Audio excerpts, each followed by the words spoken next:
Por el Grupo Parlamentario Plurinacional Sumar tiene la palabra el señor Errejón Galván, también por un tiempo de 15 minutos. Buenos días, señorías, presidenta. Señor presidente, voy a hacer una cosa que no se hace mucho en esta Cámara, que es que me voy a referir a los temas de los que estamos discutiendo, pero antes una salvedad. ¿Cómo has cocido, señora Abascal? ¿Cómo has cocido? ¿Hace falta ser fascista o mala persona, si es que hay alguna diferencia, para que a alguien le moleste que los familiares de víctimas enterradas en un mausoleo de un dictador puedan darle sepultura a sus seres queridos? ¿Hace falta ser fascista o mala persona, si es que hay alguna diferencia entre las dos cuestiones?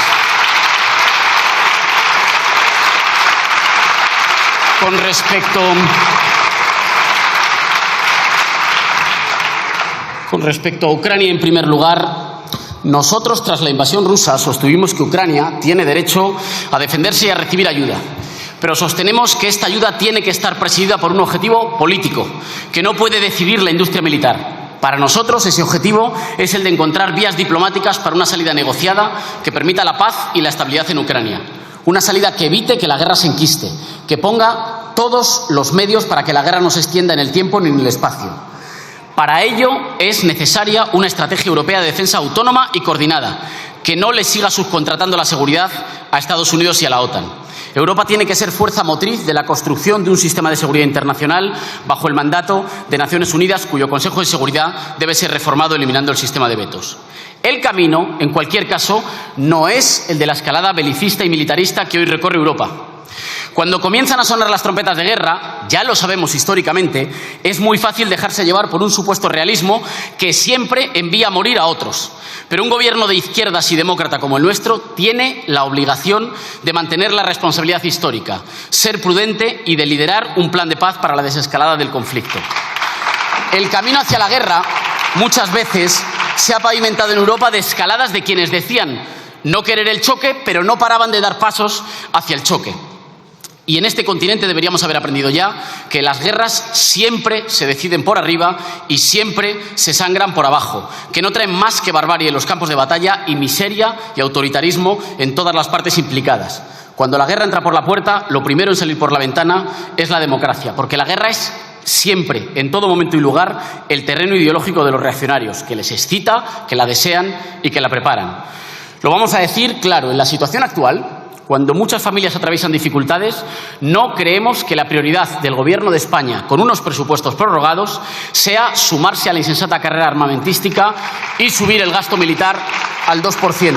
Creemos que ese compromiso tiene que ser suspendido para que primen las necesidades sociales del pueblo español. Desde Sumar consideramos que la mayoría trabajadora española no debe hacer ningún sacrificio para engordar la industria militar ni la economía de guerra. Ahí no nos van a encontrar. En todo caso, la movilización prebélica y la coordinación del gasto público en defensa son una magnífica, aunque trágica, lección política.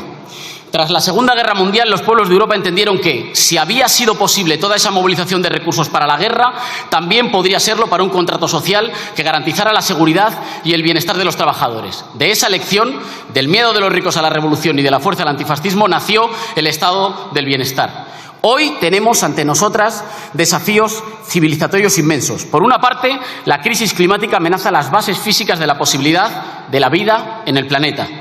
Y por otra, la desigualdad y la precarización generalizada han roto nuestras sociedades, infectándolas de desconfianza y amenazando la eficacia económica y la convivencia democrática. La transición ecológica es una palanca de dimensiones históricas para afrontar las dos cosas, para adaptar nuestras economías a los límites biofísicos del planeta y para producir una prosperidad compartida, haciendo justicia social y generando cientos de miles de buenos empleos verdes y una vida mejor, más libre de la tiranía de las fuerzas caprichosas del capital financiero. Por tanto, hoy, ante los pueblos de Europa, la pregunta es nítida. Si los Estados pueden coordinarse y movilizar miles de millones para la guerra, ¿cómo no lo van a poder hacer para garantizar una vida digna y para hacer frente a la crisis climática?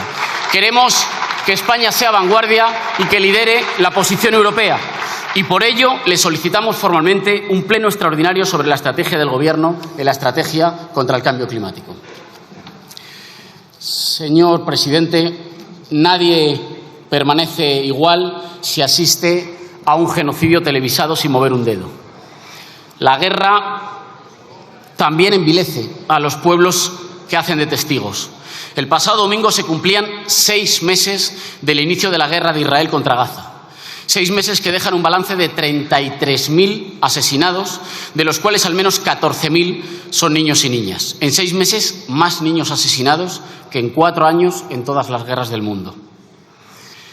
El señor Feijóo, cuando se ha subido a la tribuna, ha dicho una mentira que es grave. No es nuevo, pero hay que destacarlo. Ha dicho que en el gobierno de coalición hay miembros que no condenan el terrorismo. Lo peor de las mentiras es cuando uno las dice a sabiendas.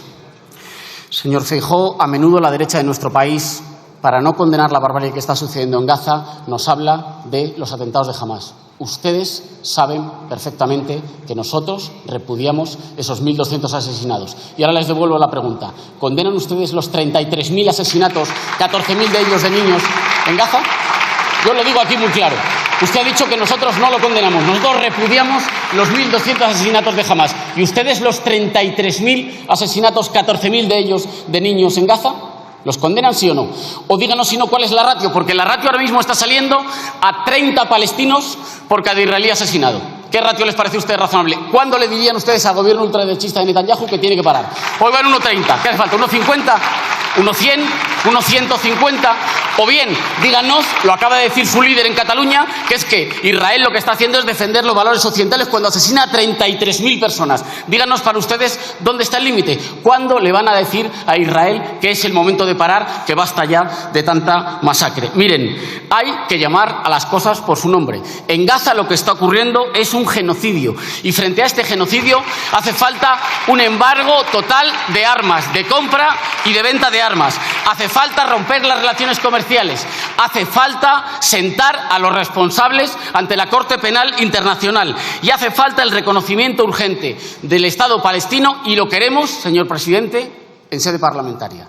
No nos lo queremos encontrar en el mitin de un partido. Lo queremos aquí, en sede parlamentaria, porque es un acuerdo de la coalición de gobierno.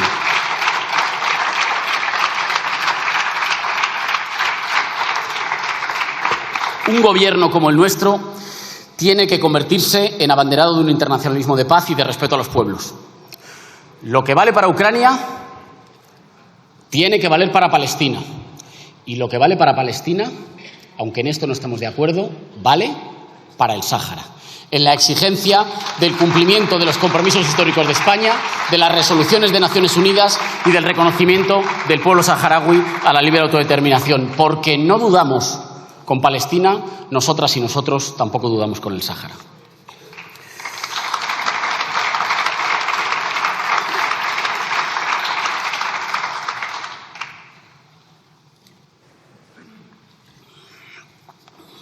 Señor presidente, como usted mismo ha señalado, España tiene una inmensa responsabilidad en Europa, porque nos hemos quedado como uno de los gobiernos situados más a la izquierda en la geografía política de un continente que está sumido en una ola reaccionaria que va rindiendo poco a poco las democracias a la gestión de lo ya decidido fuera por las oligarquías económicas.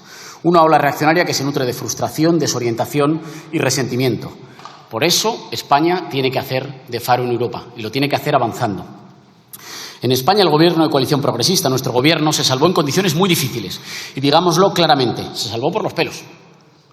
Una gran movilización democrática, en clave fundamentalmente defensiva, particularmente de las mujeres, de las personas LGTBI, de los pueblos de las naciones sin Estado y de los elementos más progresistas de nuestro país, alteró el guión escrito y salvó in extremis a España de un gobierno de la derecha con la extrema derecha. Fue una movilización electoral que principalmente ganó tiempo, pero que ha ido consolidando una formación político-cultural heterogénea que nosotros llamamos el pueblo de la coalición, que acompaña y sostiene los cambios que benefician a toda la ciudadanía para la que gobernamos. El pueblo de la coalición es, desde luego, más que la suma de dos partidos. Entiende que nos hemos encontrado, ustedes y nosotros, a mitad de camino. Ustedes seguramente más lejos de lo que les hubiera gustado ir si hubieran podido ir solos. Y nosotros ciertamente menos lejos de lo que soñamos y de aquello a lo que aspiramos. Pero haciéndonos cargo, pues, de la correlación de fuerzas hoy realmente existente. La coalición así ha hecho carne en sectores amplios que, por encima de las diferencias, sostienen este gobierno y, aunque todavía a la defensiva, saben que es imperioso nutrir moral y políticamente a la amplia ciudadanía para dejar la posición defensiva y para recuperar un ánimo de iniciativa política. ¿Qué espera ese pueblo del gobierno de nosotros? ¿Qué espera ese pueblo de la coalición? Para nosotros, cuidar y ampliar ese pueblo implica, en primer lugar, escucharlo. y, por tanto, empezar por saber lo que no espera de nosotros. Nosotros estamos convencidos que no espera vernos sumergidos en el lodazal del clima de la corrupción y de las peleas entre partidos. Nosotros hemos sido desde el primer minuto contundentes contra la corrupción, tengan el corrupto y el corruptor, que siempre se nos olvida, el carnet en el bolsillo que tengan. Consideramos que la corrupción es un triple secuestro. Secuestra el Estado para entregárselo a los comisionistas, secuestra la riqueza colectiva para dárselo al lujo de unos pocos y secuestra la política para reducirla a un circo de insultos entre partidos. La cuestión central aquí es que este secuestro de la política, este vaciamiento de la vida política de las instituciones ya le va bien a las derechas, porque aleja a la gente de la política y, por tanto, sin contrapesos, desplaza todo el poder al mercado, es decir, al arbitrio del poder de los más ricos. A ellos ya les va bien convertir el Congreso en un circo, invalidarlo, generar imagen de parálisis y de descrédito y que así manden tranquilamente los de siempre. Nosotros, señor presidente, no tenemos nada que ganar en ese terreno. Nuestros proyectos políticos, a diferencia de los suyos, no pueden vivir sin la implicación popular. Y esta se toma como un insulto que perdamos más tiempo en el y tú más que en socavar las bases materiales de las oligarquías corruptas y corruptoras. Nos prefieren, por poner un ejemplo claro, antes metiéndole mano al poder de los rentistas y de los especuladores que haciendo aspavientos en las sesiones de control de una bancada a otra. También estamos convencidos de que no esperan de nosotros que nos enredamos o que perdamos el tiempo en estrategias de mira estrecha. Lo voy a decir claramente tal y como nosotras y nosotros lo pensamos. Creemos que algún estratega les debe de haber dicho al Partido Socialista que de lo que se trata ahora es de agudizar la competición dentro del bloque, de agudizar la competición con nosotros, al menos hasta las elecciones europeas. Lo saben ustedes. Lo saben los periodistas y creemos que a estas alturas lo sabe toda la ciudadanía. Esta es una estrategia legítima, pero a nuestro entender es una estrategia profundamente equivocada.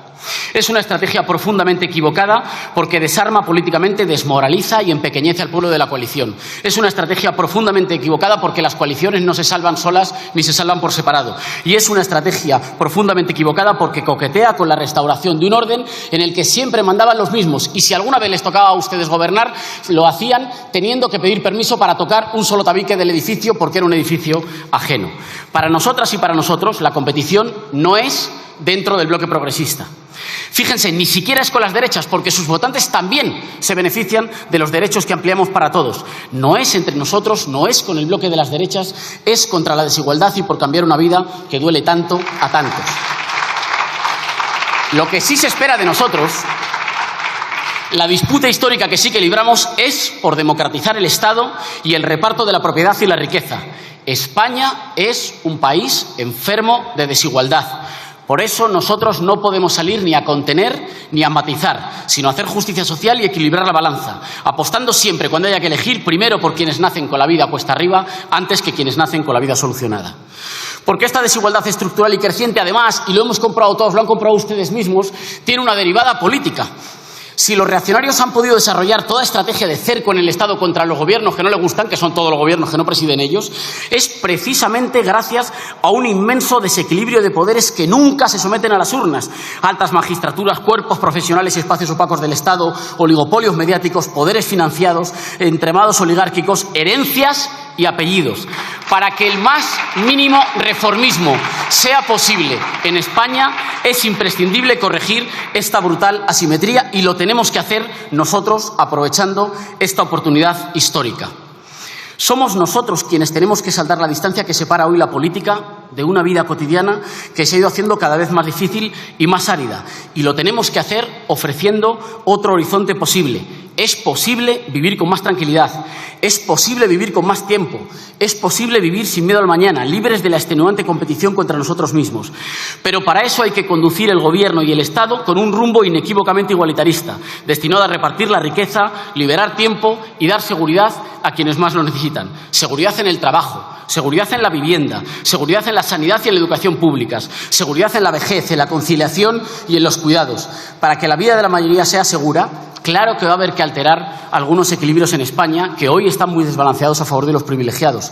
Pero es que si no lo hacemos, vamos a estar siempre condenados a contener unas fuerzas salvajes que hoy ya dan la democracia por históricamente amortizadas. Frente a esto, para nosotras y nosotros, solo hay un camino: abrir un ciclo de transformaciones que a cada paso genere más tiempo, más autonomía y más confianza de los de abajo en sus propias fuerzas. Solo esa fuerza se le puede oponer a la ola reaccionaria. Hoy no basta con ganar elecciones, hay que construir ejemplos de que una vida diferente es posible. Lo decimos claramente y no escondemos nada. Ese es para nosotros el rumbo. Sabemos que tenemos diferencias, pero es mucho el camino que podemos recorrer aún cooperando. Hemos dicho en otras ocasiones que existe una competición virtuosa que nos puede hacer avanzar. Nosotros a menudo primero defendemos cosas que son imposibles, después acaban siendo de todo el Gobierno y después se convierten en derechos para todos los españoles. Sea con la urgente subida del IPREM para combatir la desigualdad, sea con la prioridad de la salud mental, sea con la posición de vanguardia de Palestina, con la subida del SMI, con la reducción de la jornada laboral sin reducción de salario, sea con la ampliación de permisos de crianza, con las Golden Visa o con la necesidad de poner fin a los abusos en el mercado de la vivienda. A nosotros esa dinámica, voy terminando señora presidenta, nos parece bien. De hecho, es el mecanismo del Gobierno cuando funciona bien. A menudo nos toca desbrozar el camino y abrir camino en términos sociales y en términos ideológicos, tender la mano. Y cuando ustedes cogen esa mano, el Gobierno avanza, España avanza y los derechos de la inmensa mayoría de los españoles progresan. Queremos seguir jugando ese papel, queremos seguirlo jugando, pero para eso las transformaciones tienen que llegar. Las cosas hay que hacerlas y hay que llevarlas hasta el final. Eso es para nosotras y para nosotros cuidar el Gobierno. Nosotros, señor presidente, estamos siempre, en las duras y en las maduras. Vamos a seguir estando, pero no estamos en el Gobierno por estar. Estamos para lo que nos votaron: democratizar la economía, democratizar el Estado, combatir la desigualdad y la angustia que llena la vida cotidiana. No es el momento de frenarse. Aún no hay nada que consolidar. Todo será inestable y volátil hasta que construyamos un nuevo suelo, un mínimo sobre el que levantar un nuevo contrato social que sustituya la ansiedad y la frustración por la tranquilidad y la libertad de una vida sin miedo, se haya nacido en la familia que se haya nacido. Nosotros a eso vinimos y queremos seguir haciéndolo juntos. Muchas gracias.